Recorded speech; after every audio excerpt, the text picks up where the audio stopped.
बिस्मिल्लाहिर्रहमानिर्रहीम अस्सलाम वालेकुम। आज हम बनाएंगे मज़ेदार से आलू चिकन के कबाब। अगर आपके पास थोड़ी सी भी चिकन मौजूद है तो आप कबाब बना सकते हैं और मज़े से खा सकते हैं। तो बस जी आप हम चलते हैं अपने कबाब बनाने की रेसिपी की तरफ। तो हमने 2 से 3 अदद के करीब बड़े बड़े से आलूओं को उबाल लिया था और उनको मैश कर लिया है। और हमने थोड़ी सी चिकन थी हमारे पास, ज़्यादा चिकन नहीं थी, लेकिन हमने उसको भी बॉईल करके और उसको भी मैश कर लिया था। अब हम इसमें मसाले ऐड करेंगे।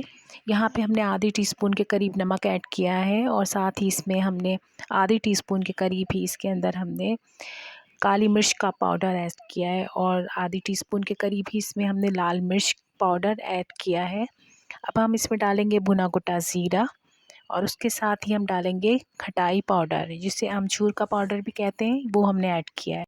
यहाँ पर हम लहसुन ऐड नहीं करेंगे, हमने चिकन बॉईल करते हुए ही लहसुन ऐड कर दिया था और नमक भी, इसलिए नमक भी हमने कम डाला है। अब यहाँ पर हम इसके अंदर हमने ग्रीन वाली प्याज ली है, उसके वाइट हिस्से को बारीक बारीक चॉप कर लिया था, वो ऐड किया है और ग्रीन प्याज का ही सेकंड हिस्सा हमने इसमें डाला है, ग्रीन अनियन है ये। और उसके बाद हमने इसमें काफ़ी सारा हरा धनिया इसके अंदर ऐड कर दिया था और थोड़ी सी हम इसमें हरी मिर्चें ऐड करेंगे। अब हम इसको अच्छा सा मिक्स कर लेंगे। हमारे पास जो चिकन और आलू थे उसके हिसाब से हमने मसाले ऐड किए। अगर आप ज़्यादा क्वांटिटी में बनाएं तो इसके मसाले को डबल कर लीजिएगा। बहुत मज़ेदार बनकर तैयार होते हैं।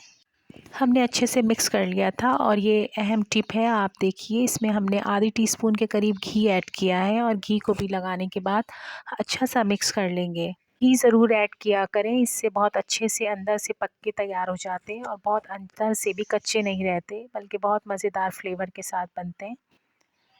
अब हम कबाब को बना के रख लेंगे। आपको छोटे या बड़े जिस साइज़ के कबाब पसंद है आप उस हिसाब से बना कर रख लीजिए और 5 मिनट का इनको कबाब को फ्रिज में रख दें, इससे सेट हो जाएंगे ये अच्छे से। उसके बाद हम अपने इसी तरीके से सारे कबाब बना लिए थे हमने। अब हम इसको फ्राई करेंगे। हम इसको फ्राई करने के लिए एक अंडा लेंगे और उसको अच्छे से फेंट लेंगे, उसमें नमक और काली मिर्च ऐड कर देंगे और साथ में हमने ब्रेड क्रम्स रखे हुए हैं, उसको बारीक सा हमने कर लिया था ब्रेड क्रम्स को।